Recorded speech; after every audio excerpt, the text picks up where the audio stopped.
Anybody ever more of this station is? Yes, Where? it's right beside Spring Road. Good evening, everyone. We'll welcome everybody here tonight. We're glad to have everybody here in the audience and online to this edition of York County Writers Roundtable.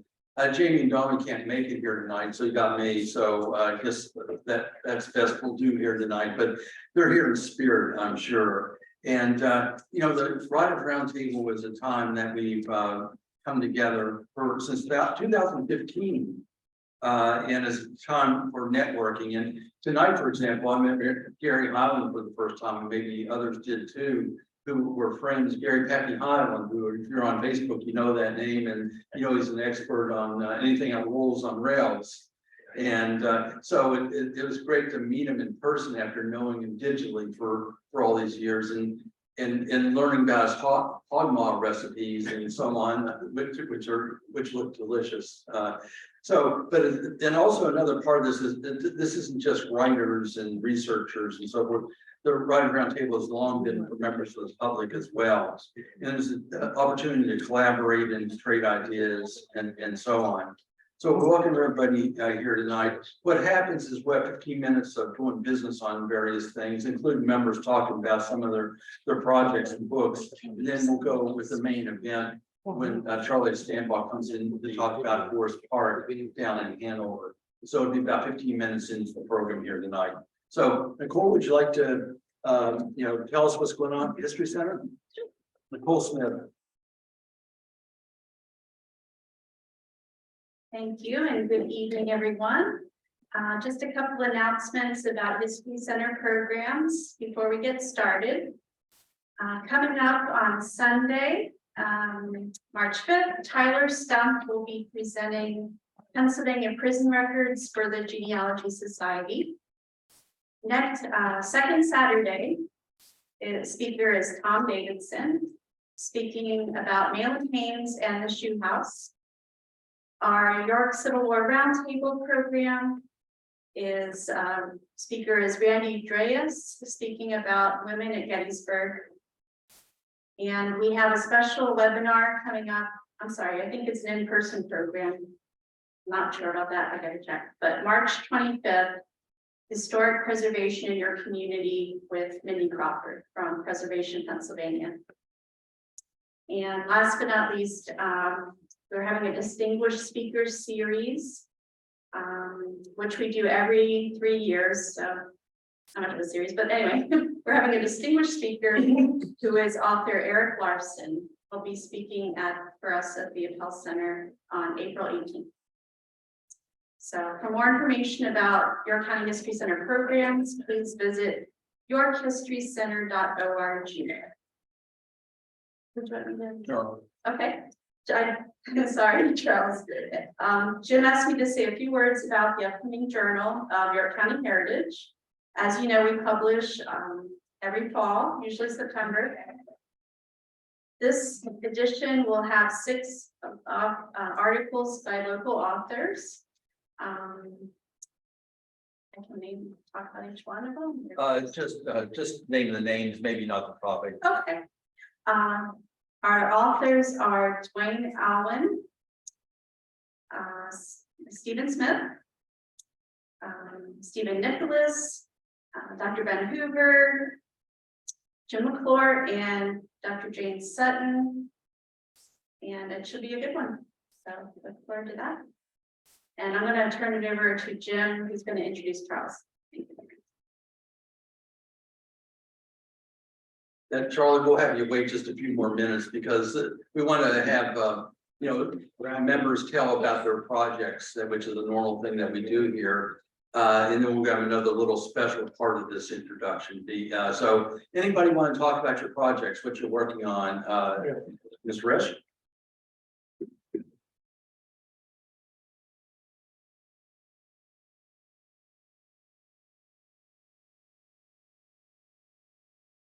Good evening. My name is Richard Rash. I'm with the Heritage Commission for West Manhattan Township. We're currently working on a book about Peter Dick's Brewery, which is in Spring Road. We're working with Tom and Dolores Valley and Spring Grove Historical Society to try to find locations. We were unsuccessful in the Bloomery. There was a mill also before the paper mill. There's another mill in Spring Grove, which is identified in the charter when Spring Grove was adopted. We recreated that 1881 survey only to discover that the mill was probably excavated out when Spring Grove, when Page Gladfellow relocated the stream after the 1933 flood. But we have a lot of background history of things that went on in that area. And going back to West Manheim, we did complete another ground penetration radar site work for the Marianne Furnace. Jerry Jones is going to have an archaeological dig. He's scheduled for June the 19th. And I think it's for high school age students interested in, there's a fee for that. And I'll let Tom talk about the Southwestern Consortium discussions. Thank you. Hey, great. Anything to talk about? Well, it's great help.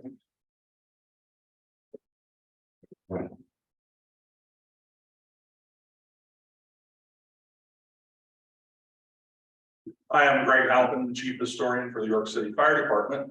My big completion of a project, I guess, which happened since the last meeting, was I finally got my first book published. We Strive to Save. That was thanks to some encouragement, some information from Jim at the last Writers Roundtable that got it done. Available here at the History Center in the bookstore and on Amazon. So I'm thrilled with that. I've sold over 100 copies, so I'm like super thrilled. And I'm working on the next book, which should be a in-depth history of the Wrexham Laurel Fire Station. So hopefully it won't take as long as this one. This has about 5 years of research in it. So on to the next one. Great. Thanks, Craig. That's great. First book, having the first book in the hopper. Yep. That's wonderful. Okay, anybody else have anything you want to talk about? Any other members? Come on up. A big part of the Writers Roundtable in our 8 years of existence has been for folks to pitch their projects, and it's amazing the connections that are sometimes made when someone talks about a project, someone else has information to help that project. Go ahead. Hi, I'm Annette from Spring Grove Museum. I just wanted to make people aware, about a year ago, we had a gentleman come in and talk about conservation of cemeteries. And we will be having one, we will be back now, and it will be Friday, April 14th through Sunday, April 16th. It's half day and a half in classroom type thing, and the other part is at the cemetery. And we will be going to the Spring Grove Cemetery. The gentleman that came before was Robert Musco of Musco Cemetery Monument Services, and he will be the man conducting the training. So always welcome, up to 25. Thank you. Thank you, Annette. It's good. Yeah, that's great. Yeah, and one of the things we've talked about a little bit already tonight is collaboration, doing things. At one time, it's probably not in too distant past, each of our local historical societies kind of went on their own.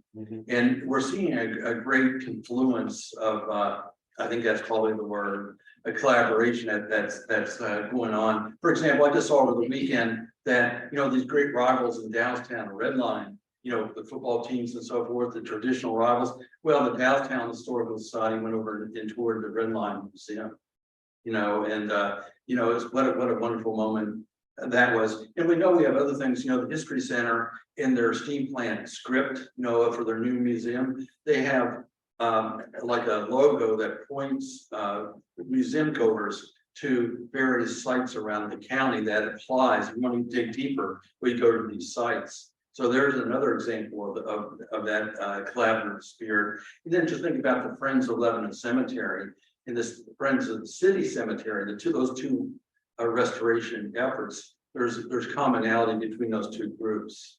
So those are a couple of examples. And we have here tonight Tom Ying from Dolores Valley Historical Society. I want to talk about other collaborations, maybe the collaborations that or that supplement this list that I just gave you. So Tom, you want to tell us about what's going on down in southwestern New York County? Sure.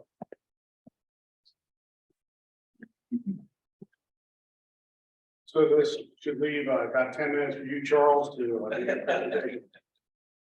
All right, Tom Ewing from Cador's Valley Area Historical Society. I head that up. And one of the things that Jim was just talking about is what we've coined the phrase Southwestern New York County Historical Consortium. And what that is, we've had 2 meetings so far, and the groups involved are Glen Rock Historic Preservation Society, the Miller Wagon and Carriage Museum, Spring Grove Area Historical Preservation Society, the Cador's Valley Area Historical Society, Friends of the Heritage Rail Trail Corridor, Heritage Committee in West Manheim Township, and the Hanover Area Historical Society, basically the southwest corner of York County. And what this is our purpose is to determine that these individual groups can work together to increase awareness of Southwest York County area history by jointly bringing awareness to the public of the existence of each group and the story we have to tell, where we are unique and where we combine our stories together, and also to attempt to create a broader area that becomes a historic destination to visit, to let people know that if they make the effort to travel there, they have the option to visit multiple museums. And so sometimes, like especially the smaller museums,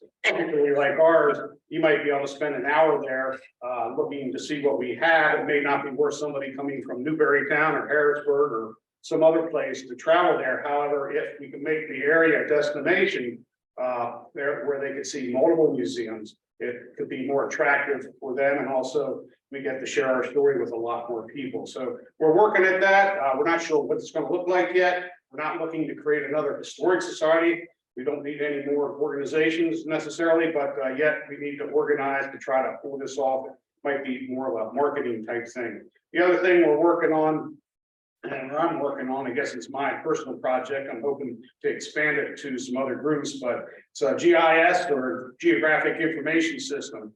It's a project telling history of the region throughout the Cador's Valley area, which using digital map and the internet to begin to share our story. So you already use Google Maps and that kind of stuff. That's sort of a GIS thing. So this would be basically being able to tag a location, say what's the history of this particular location on here, and just bringing in pictures, stories that we can collect. And I'm still trying to formulate all this. I have last semester with your college, I worked with a young intern who helped me begin putting the foundation in on this thing. So it's interesting what he came up with, and need to develop it some more. And I guess the couple other projects I'm working on is flint mills.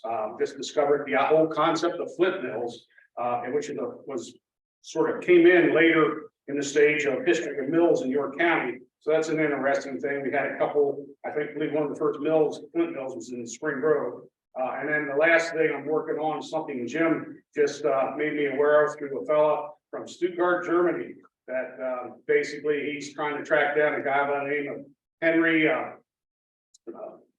Berger, who possibly is the first organ manufacturer in York County. Believe it or not, he came to Jefferson to begin with from Baltimore. Well, first he came from Germany to Baltimore, then to Jefferson, and then to York, and from there went other places. But he was an interesting fellow. It's an interesting story, and I've been pretty fascinated with that whole thing. So thank you, Jim, for bringing that guy to my attention.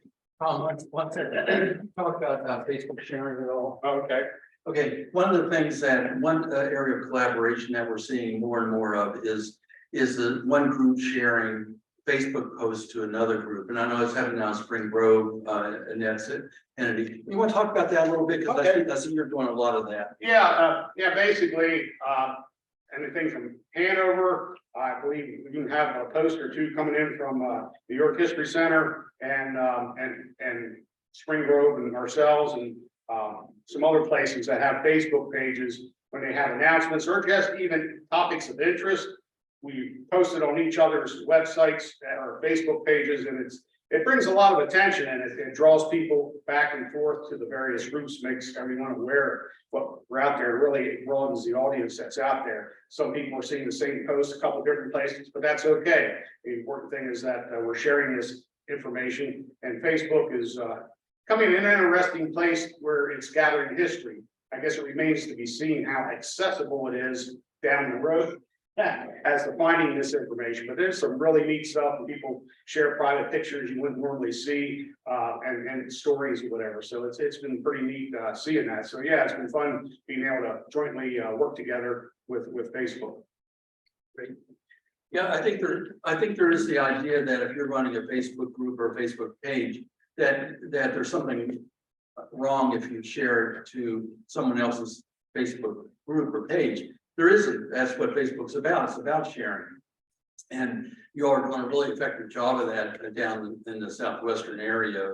And yeah, even if you do see it a couple of times on your news feed, you may not read it one time, but you might read it the other time. So I think that's a really good way to collaborate. And so thank you, Tom. Thank you for that all that information. Now we're here to introduce Charlie Stanbach. And he's from NECHIP, and I think that the story is that you thought about the name NECHIP, Northeast York County History and Preservation, when you're in the shower one time. That's correct. Yeah, so I told that story. You won't have to, but can if you want to. But anyway, the NECHIP operates on an array of platforms, and and Charlie does a lot of in speaking in schools and so forth around, which is yet another platform when you do in-person speaking. And also NECHIP won a big award from the History Center this year. Show. Yeah, yes, the local organization award. So one of the things that Charlie did, he was an early adopter of this idea called do-it-yourself urbanism or informal urbanism. And what that means, and we see it, there's several examples in town here. The city cemetery is an example. The Lebanon Cemetery example is when you see a need, you go out and just deal with it. And it doesn't mean you don't involve the municipality involved in people involved. You don't do it, behind people's backs, but you do it. You make sure people are informed, and you just go ahead and provide the sweat labor, which Charlie has done. You saw a need out in the Manchester area for a history, intensely local history group, and he went and did it. And so we see that a lot more and more examples of that in York County. And I actually did a post on Witnessing York about all the examples I could think of. And it's a growing list. So we're honored here to have Charlie. Charlie was talking about Forest Park and really York County trolleys, the trolley parks, but mainly focusing on Forest Park. So Charlie, glad to have you tonight. Thank you for coming. Thank you.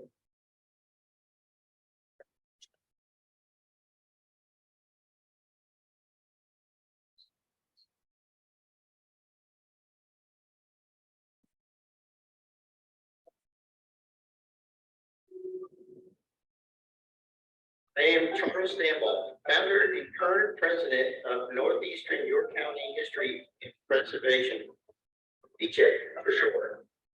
We are a 501 nonprofit organization formed in 2016. We focus on the history of Northeastern York County. 150-year-old house has been torn down to make room for 140 apartments. It would be as if we had never existed. So that's why NECHIP wants to make local history interesting in hopes that it will provide appreciation for the past, inspire future generations, and restore community pride. It's important to have strong leadership, but backed by supporting volunteers. It is not a one-person show. NECHIP is fortunate to have many faithful board members, officers, and volunteers. NECHIP started on the internet. Every time I get a picture from somebody, I put it on the internet, and they say, "Oh, wow," they tend to go to it. 70 pages. We have 2,200 local stories and pictures. We're one of the largest historical websites. We average 2.7 new persons a day in looking at it. We also have internet or emailing with 375 people. We tell people that they remember when they're growing up or their grandparents, and they can relate to it. I have pictures of old schools, and they said, "Oh, there's my aunt, and there's my uncle, or there's my grandfather," and they really get into that. They really like that. We hosted the Huey landing in Etters. The other week, we had a presentation of the Lincoln's casket, and we had the Pennsylvania 87th volunteer Civil War reenactors there. The next event was talking with history, and we had it there at the historical Stadium in Manchester. Featured them in our County History Showcase. Some other things that we did, we give presentations both on-site and off-site. We partner with the Redland Library. We do 6 presentations a year through the library system. During COVID, we called it Zoom into History.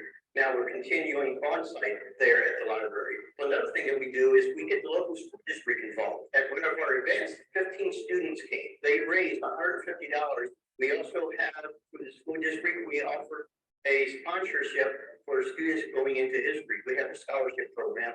This was the first year that we gave money. Every person in the past, in the present, and in the future are important. If we do not preserve our past, present, and future, then everything that we ever did personally will all be forgotten. The York History Center on our work and preserve.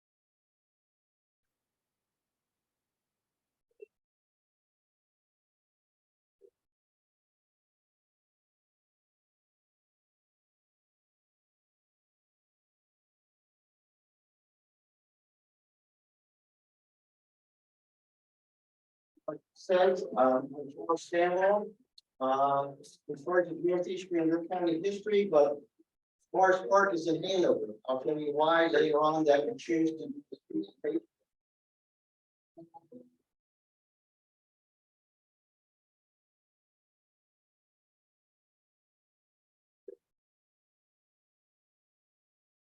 Just after one of the projects that we're currently working on, we're making, instead of making books, we make history videos, and we're currently working on the greatness of Mount Wolf. What is NECHIP? NECHIP stands for Northeastern York County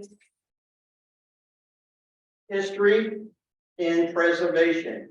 And like my grandkid says, you pronounce it NECHIP. If there's 2 vowels, the first one does the talking, the second does the walking. Our mission is to preserve the history of Northeastern York County, which preserves these areas. I appreciate Tom, what Tom's doing with his group. He's my brother-in-law.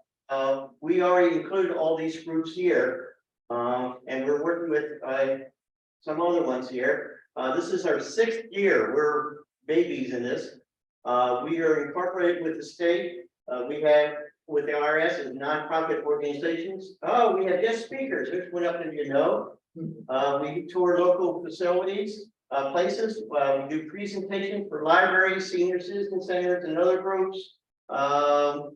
We also have partnered with the York County Library System to bring Zoom into history.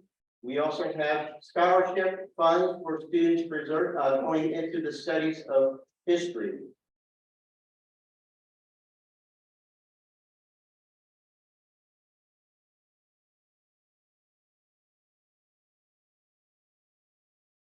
And like we said before, NECHIP has an online website. We have over 90 pages, 30 people honored, over 2,000 pictures, 13 localities that we show. 260 links to other websites, and we are referencing any blog. We have over 8,000 unique hits. Is the largest historical website in the county, and it's all done for free for us. And we have a growing email list. There's our email, dchip.com.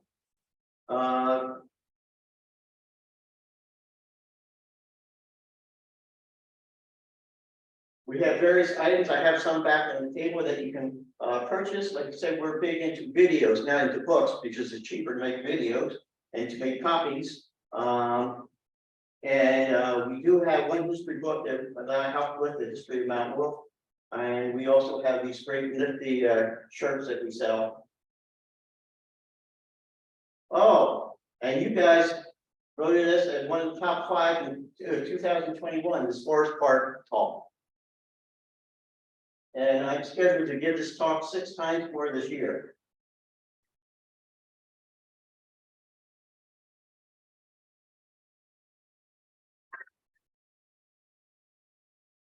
I just like that music.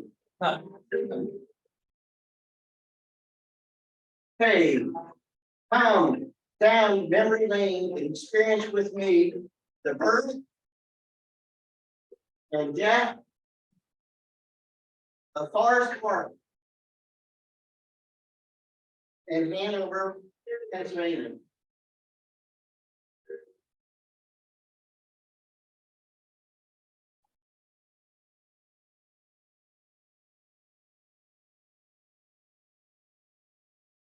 Let's go back to the early 1900s. A local family wanted to go on a picnic to Eckenborough Park, located in Hanover, Pennsylvania. Back then, the trolley was the easiest way to travel.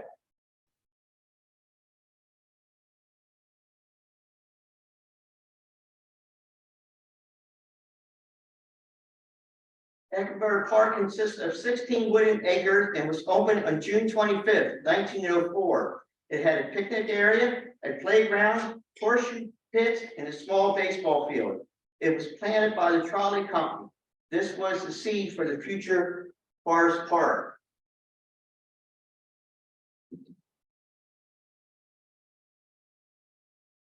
It was named after the previous owner, Captain Eckenborough. He was a Civil War captain who helped defend Hanover twice from the Confederates.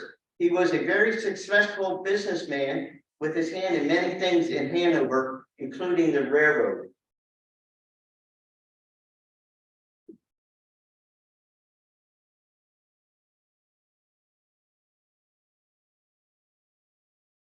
There's our imaginary friends again. While they're waiting for their trolley ride, let's do some sidetracking of our own. First of all, let's look at the development of the York County trolley system. On September 30th, 1886, the York Street Rail Company began with two one-horse-drawn cars traveling at a top speed of 15 miles an hour. And yes, someone had to go and clean the streets behind them.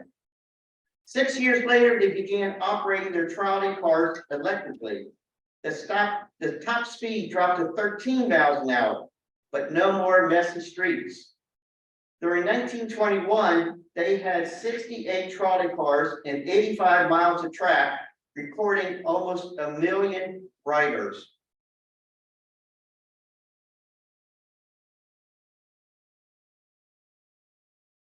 Here's a map of 1910, map of the trolley lines in York County. The dark lines are the completed railways. The dashes are the proposed lines, which were never developed. Notice that it was proposed to go to Carlisle, Mechanicsburg, and even Gettysburg. Until 1907, each line were separated trolley operations. The York Hanover Rail Company was just one example. They then combined with the York Street Rail Company. However, the Hanover and Cherrystown Street Rail Company remained separate.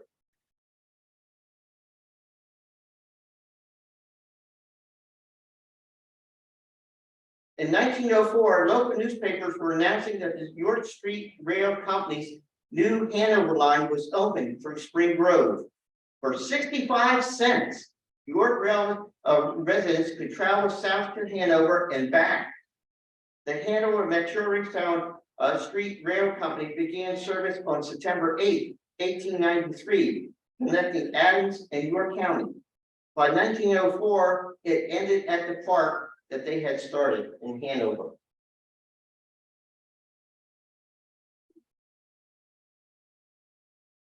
Now, let's look at the cost involved running a trolley.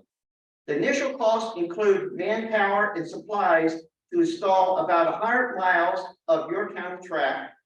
The rails were 60 pounds laid on oak and chestnut ties with limestone quarry. Some were laid through private properties and others through existing roads. When it crossed creeks or valleys, they had to build a bridge. Then they had to install about 100 miles of poles and wires. The voltage to the cars was over 6,000 volts. The power company charged 25 cents a day per car. For these reasons, several cars were converted to 600 volts DC, but these required random generating stations.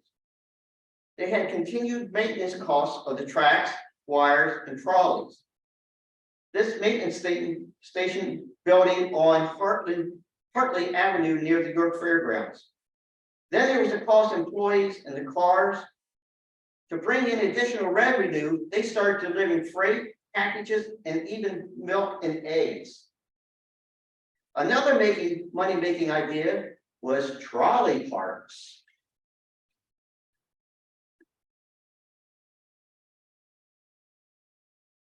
Oh, I see our imaginary friend called the trolley.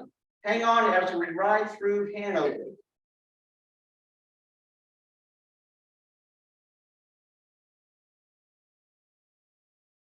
They have restored an old York County trolley, which you can still ride at Rockville Trolley Museum.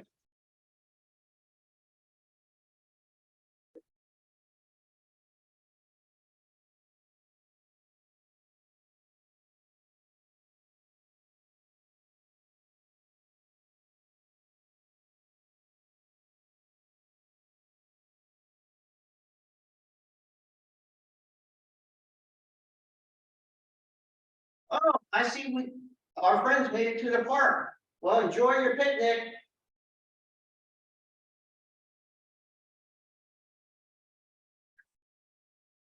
You might be thinking, I never heard of this park. Where is it?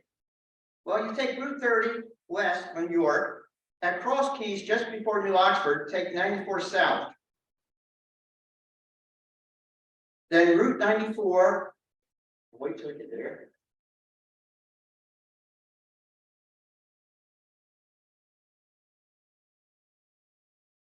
Then you take Route 94, turns into Baltimore Street, continuing to south to Mount Olive Cemetery. Next to the cemetery is the South Hanover Mall. This is the former location of the park.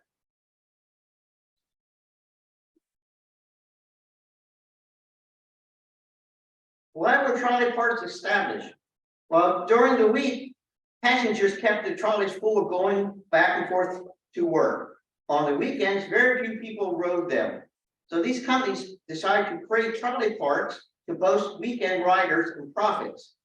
Eckenberg Park was special because both the York Street Rail Company and the Hanover Town Street Rail Company both stopped there.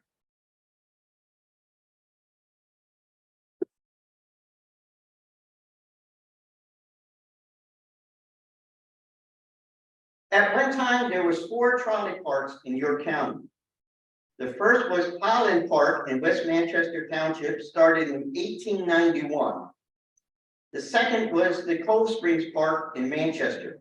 Trolley parks brought many people from the far reaches of York County to Cold Springs and then to the nearby Elm Beach, where they swam in the Conowaba Creek. The trolley bridge is in the top of the picture there. The third park was Brookside in Dover, PA. The main attraction at the park was the 1986 Denswell Carousel. The carousel was there until 1974. The carousel building is still standing. Back in 1974, I actually had my picture taken on some of the on some of the horses that were still in there. Now, back to the fourth park, Eckenberg Park in Hanover. The park was soon filled with people. There were several annual business, community, and church picnics. Over 34 family reunions came each year, the largest having over 300 members in the family. A 1,800 person public trolley park station having been added. As popularity grew at the park, so did the attractions. A brand new movie theater was built, a steam carousel was installed, a skating rink, a dance hall were added. Then there was a restaurant, horseshoe pits, petting zoo, playground, concession stands were open. Local churches and nighttime operations. Even the United Telephone Company even installed a telephone in the park. A lot of things were changed since our family first visited the park. It seemed like happy days would never end at the park. But there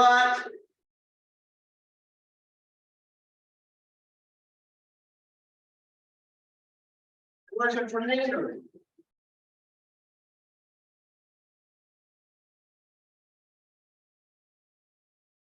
The borough's damage in today's currency was over $6 million.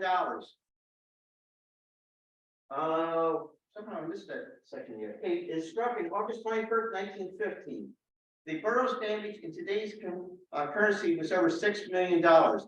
Miraculously, there was no fatalities. At one location, telephone wires got tangled with trolley wires, which carried 6,000 volts. No one knew how to cut the extreme dangerous high voltage. So chairman and vendor, he became a hero when he used an axe to break into the switch box and bravely pulled the switch. Sightseers soon came to Hanover in full force. The Hanover York Street Rail Company had to quickly add 7 cars to the normal 2-car trip. The company transported over 3,000 people that day back and forth from Hanover. 9 months after the tornado struck, they began preparing the park for the 1916 season. While burning the leaves too close, guess what happened? The restaurant and picnic area were destroyed. The total damage was about $1,000, which equates to $2,000 a day. That was an expensive leaf burning project.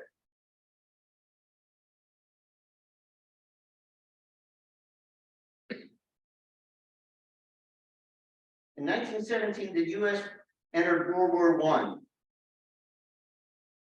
Eckenberg Park was open to the troops, and they honored the soldiers with weekly dances.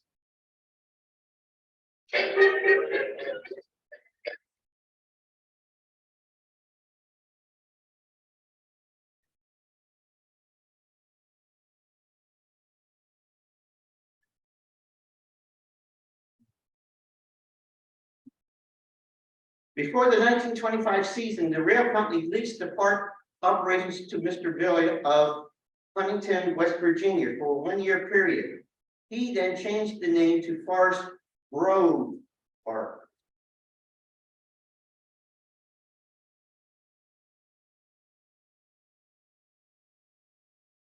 The first important decision that Mr. Villa made was to hire August Cursor Sr. to manage the park.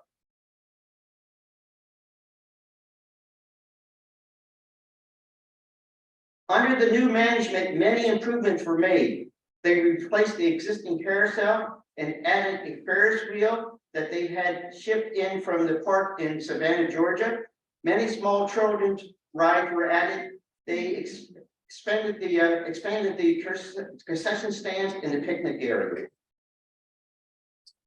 It was changing from a trolley park to an amusement park.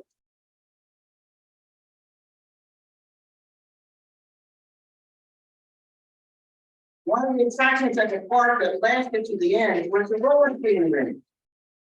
In 1912, an Indian named White Star took over the management of the roller rink. Now, there was something unusual about the bathroom doors there. They opened out into the rink. So whenever somebody was coming in or out of the bathroom, you better watch out, because you got knocked down to the floor.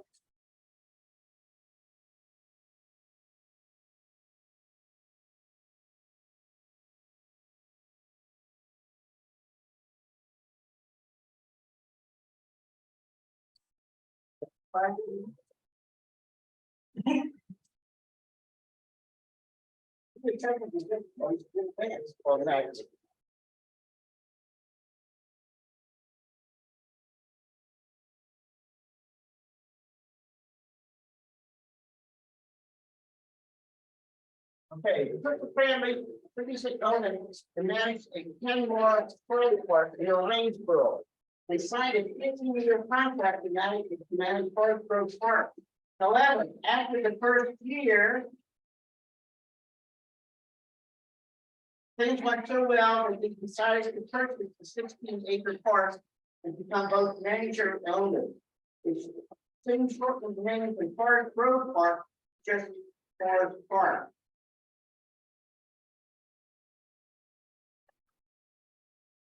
Forest Park was born.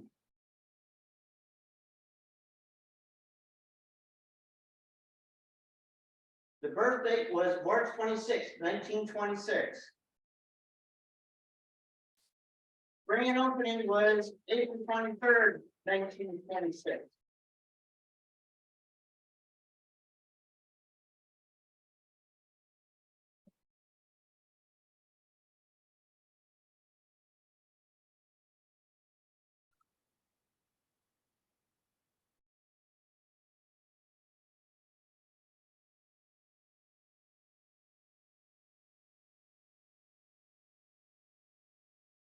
Here's some of the various tickets.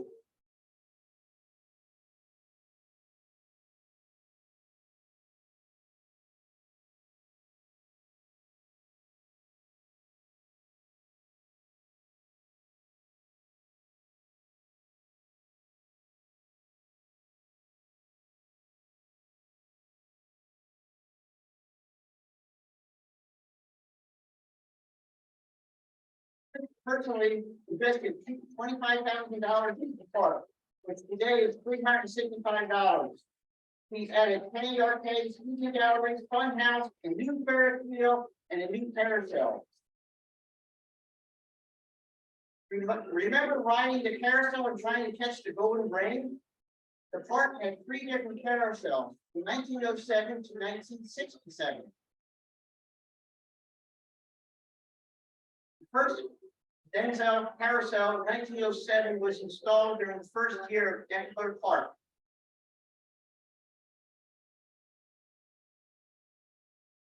The second carousel was installed in 1925 when it became Forest Grove Park. August did not like these animals, so he replaced them with the ones from his previous carousel in Penn Bar. He still did not like it, so he sold it to a park far away in Alaska a year later.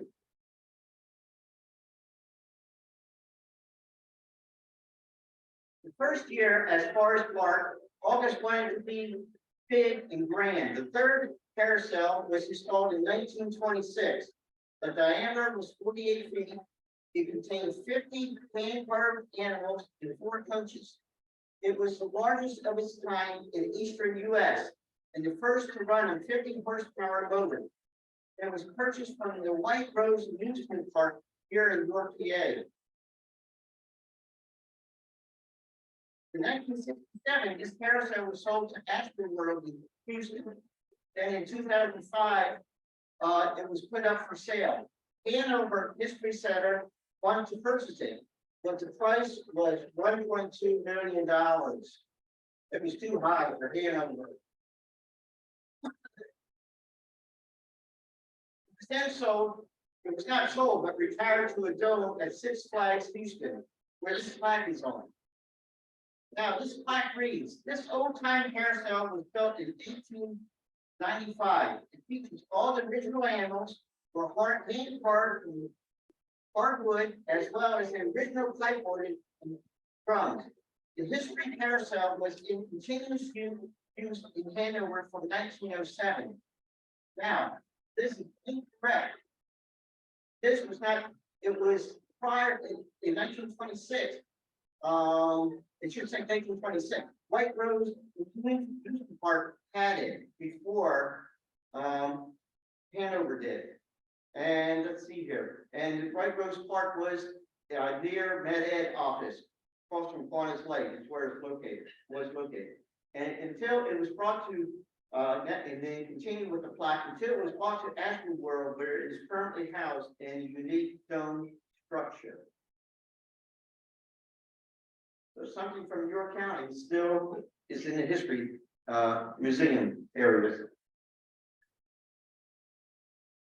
Two major accidents happened at the park. May 11th, 1930, Martin McSherry from McSherrystown fell from the new roller coaster when he attempted to crawl from the front seat to the back seat in the car, then stood up in the seat while it was moving uphill.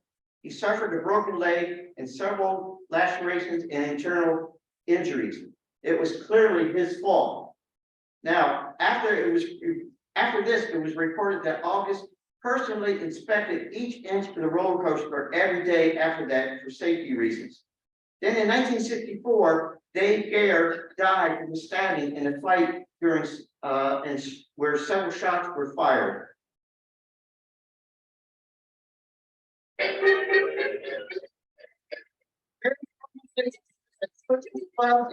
Families held their annual gathering at the New Forest Park.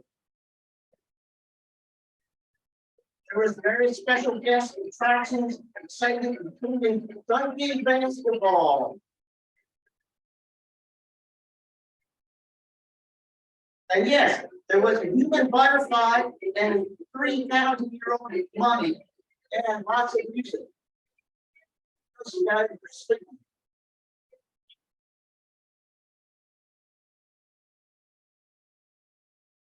It was really a hot place at one time.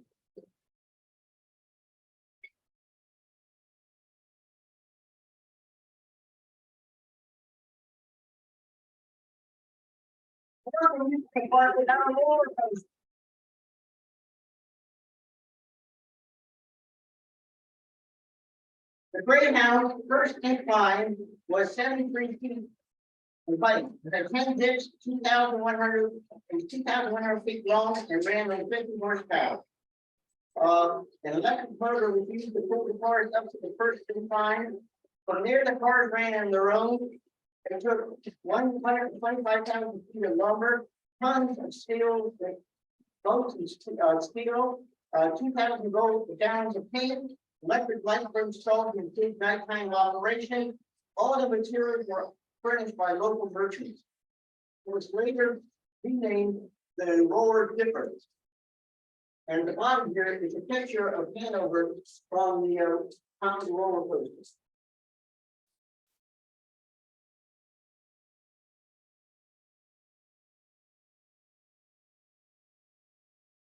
The Greyhound was built by John Miller of Homewood, Illinois. He was a widely known builder of roller coasters. All this when it conducted was the best for Hanover.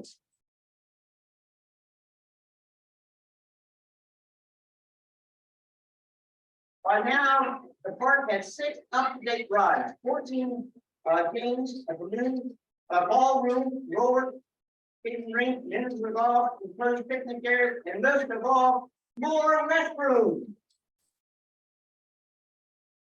A 40-foot Ferris wheel was a part of the movie. On April 23rd, 1934, school students could ride it for free. Large crowds would come and be there to see 5 concerts and performances.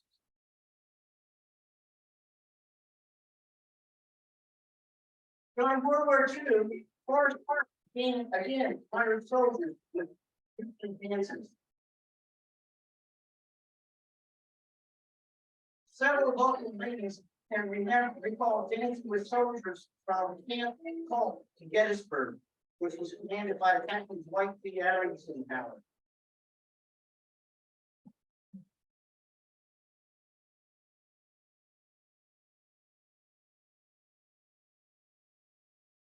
As a continuation to the war effort, the owners purchased a Jason Act 8 and converted to victory gardens.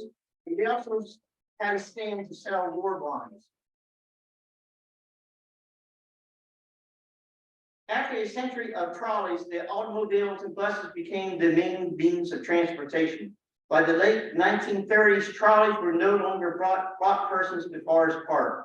August saw this coming and built a 1,000-car parking lot.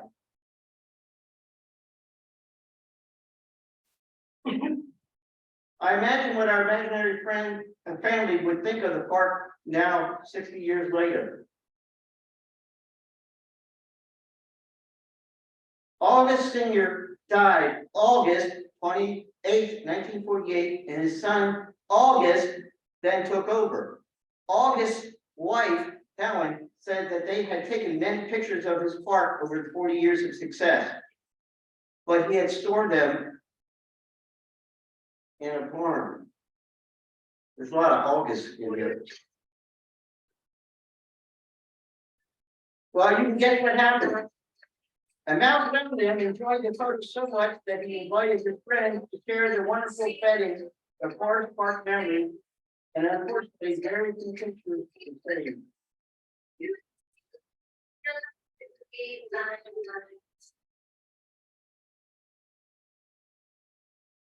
For almost 60 years, the park grew even through a tornado, a fire, the 2 wars, several owners, the Great Depression, decline of trolleys, the death of August Sr., and even mice. But on August 18, 1966,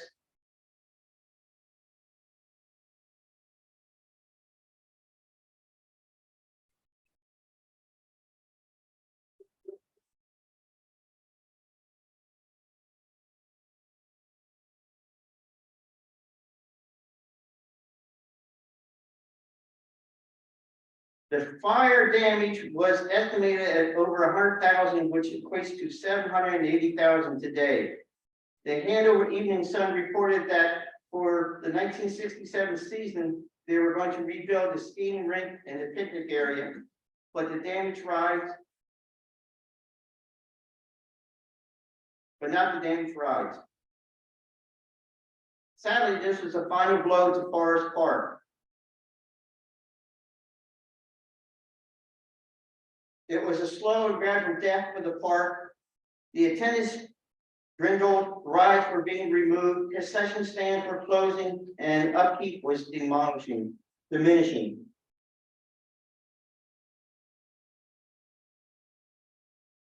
Soon the tombstone appeared. A year after the fire, the Hanover Evening Sun reported that Kirshner family entered into agreement with the builders to build a shopping center on the site.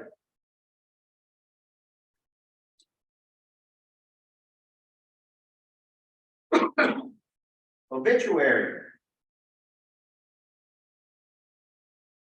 Their father was August Kirshner Sr.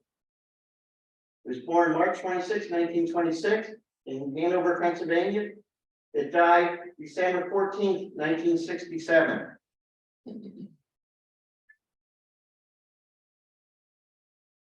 The last trolley ran February 4th, 1939. Your trolley parks soon began to die. Cold Springs is now apartments. Elm Beach is now completely gone. Brookside Park, only the carousel building is there. Highland Park is a quarry. And guess what? Forest Park is a strip mall.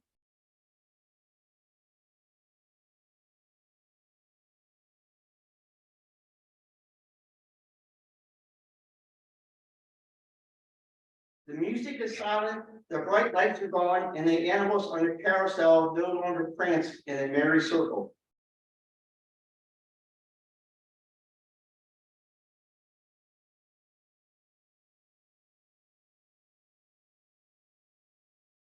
The thrills offered by many of the rides are now gone. Only the memory of the land excitement exists. Yesterday, it was a thriving amusement park. Today it is only a fading memory.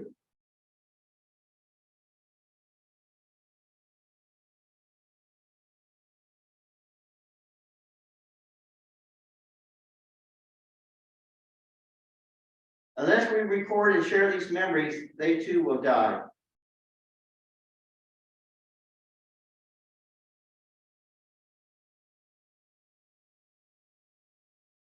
Perhaps it's just a sign of our times that Forest Park, which brought excitement and joy and laughter to many, was raised to be room for an American institution called a shopping center.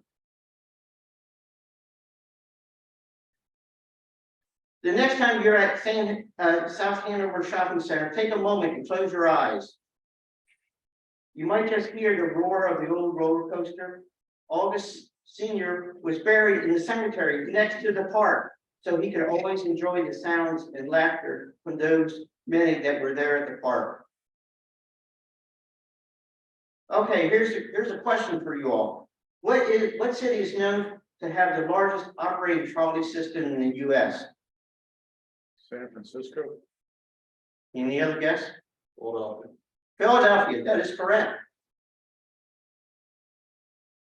Let's see here. Philadelphia has the largest trolley system in the nation, a title that it had since 1970. Funds have been allocated to buy 100 plus new trolleys over the next several years at the estimated cost of $2.5 to $3 million apiece. Funds have been allocated to buy 100 new trolley cars, and I was down in Philadelphia recently and I saw some of the old trolley lines and stuff, but yeah, I was surprised at that. And that was taken out of the Philadelphia Inquirer. And that's an example of one of them.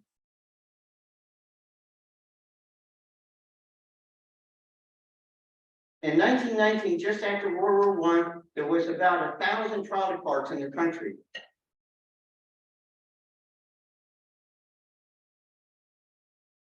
Now, guess how many's left?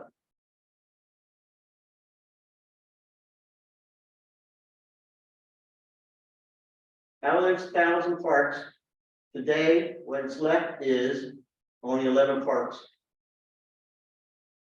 And we're going to quickly go through these 11 parks that are left.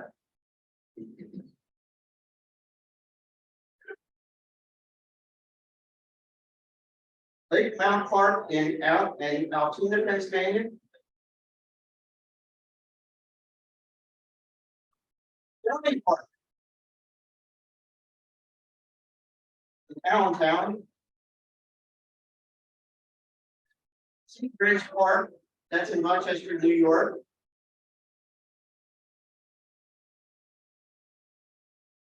Kennywood Park in West Medford, Pennsylvania.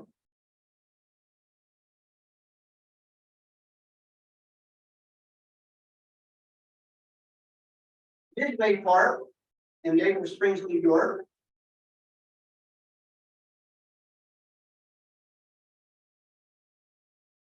Park in Salem, New Hampshire. Hampton Park in Huntington, West Virginia.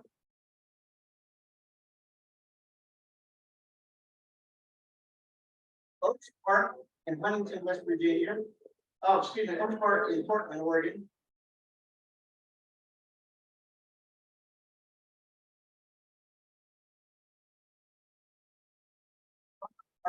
That's in New Jersey.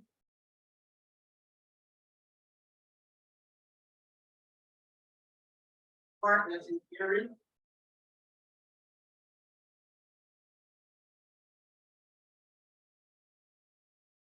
Holland Park, that's in Middleburg, Connecticut.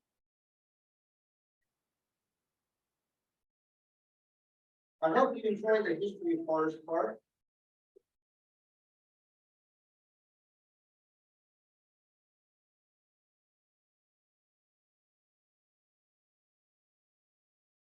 Here are some credits.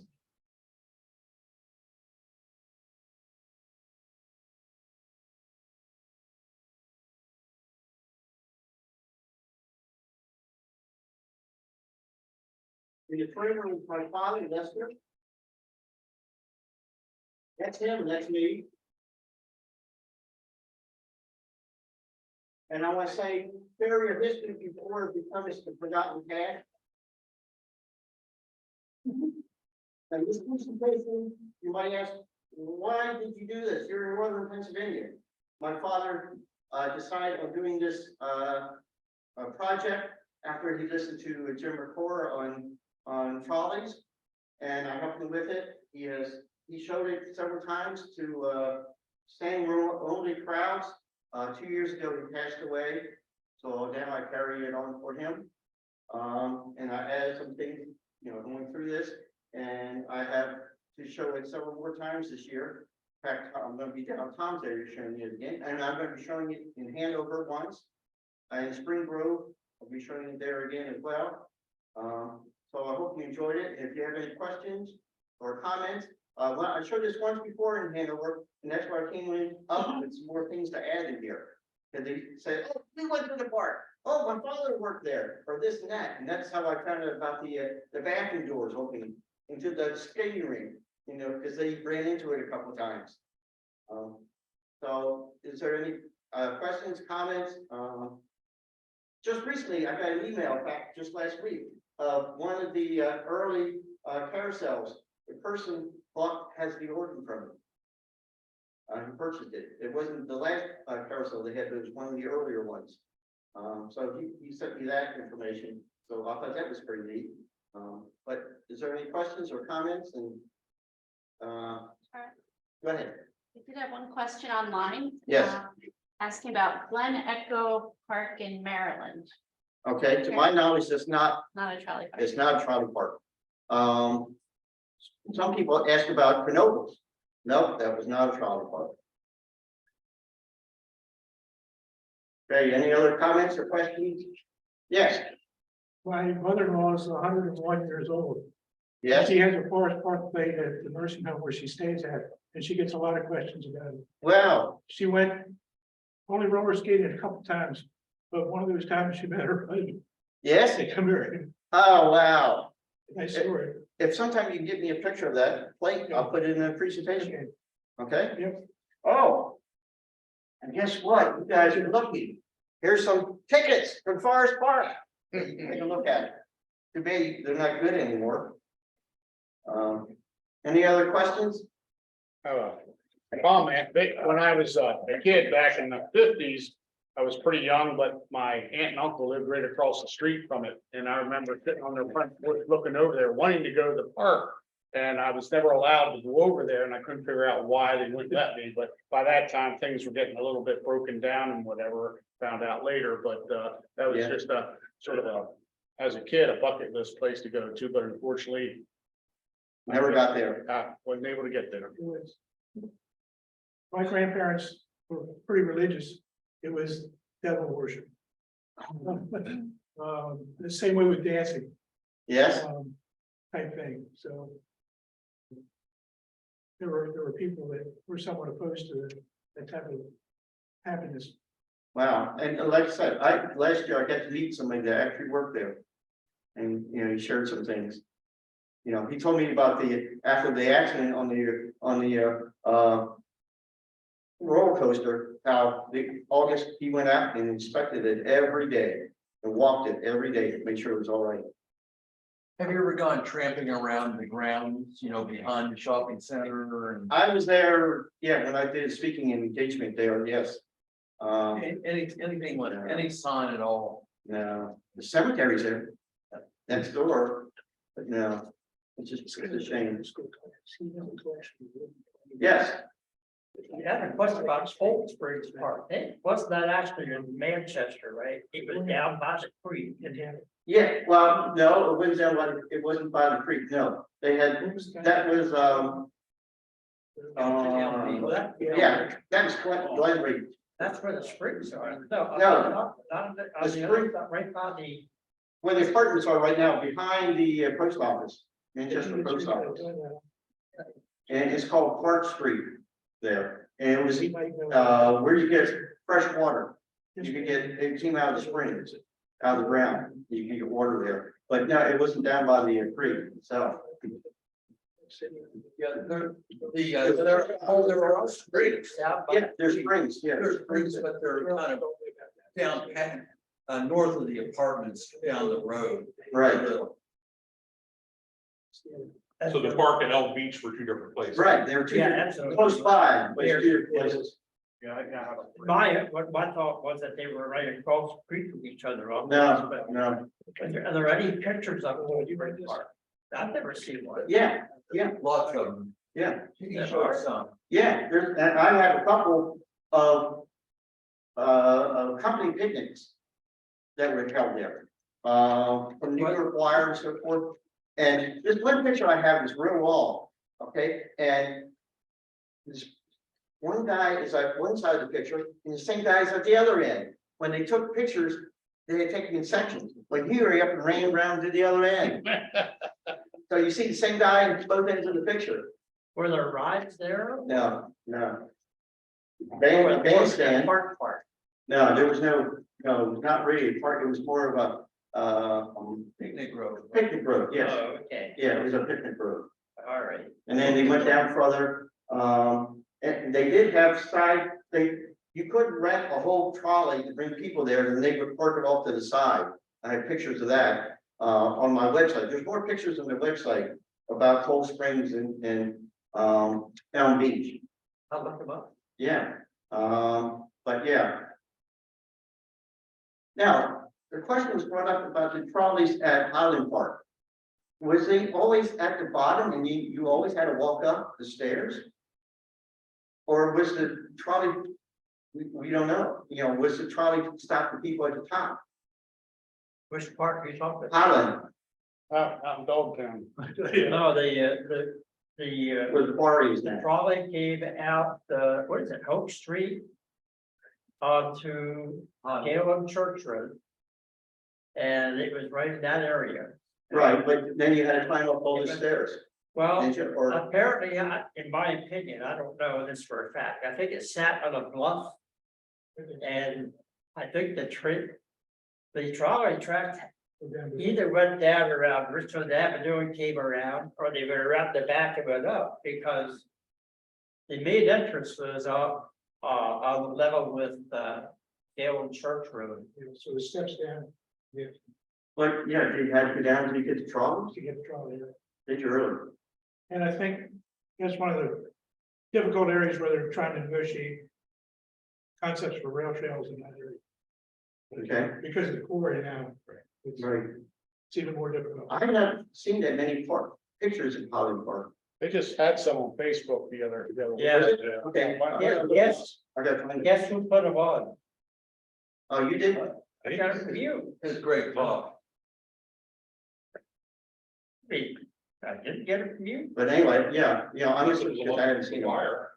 No. Charlie, thank you so much, give him a hand. Yeah, discussion that might not be able to hear, the audience, digital audience might not be able to hear about Highland Park and where the trolley ran relative to Highland Park. And yeah, I don't know, Richard, whether, whether with the trolley trail running down to Hanover, whether we'll understand more about where Highland Park was and how the trolley's association with it was. But it is a fascinating topic, and Charlie really brought this to life about Forest Park, and thankful for your dad for getting you on that trail. Next, our next meeting is in early June. It's the first Thursday in June, and we've had some meetings. We'll talk about collaboration. We've had some meetings. We've already had 2 speakers in to talk about things that Lancaster and York County have in common. And so we're going to have another 2 speakers in June. We're going to have Donnie Miller and Corey Von Brookhoven, who's with Historic Lidditz, and they do a program where the 2 of them play off each other. And one talks about York County, the other one talks about Lancaster County.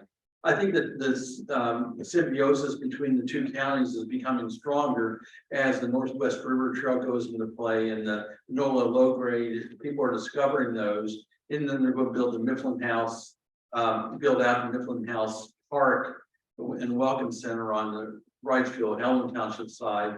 So the relationship between the two counties is only going to get stronger. So that's one of the things we're doing here, trying to build that relationship between the history communities in the two counties. So that's what we'll be doing in June. We have Dominic Corey talking about Lancaster in York County. I've seen the program and it's wonderful the way they go back and forth between the two counties. So thanks everybody for being here tonight. Thanks our digital audience for tuning in. And Charlie, thank you again. Thank you.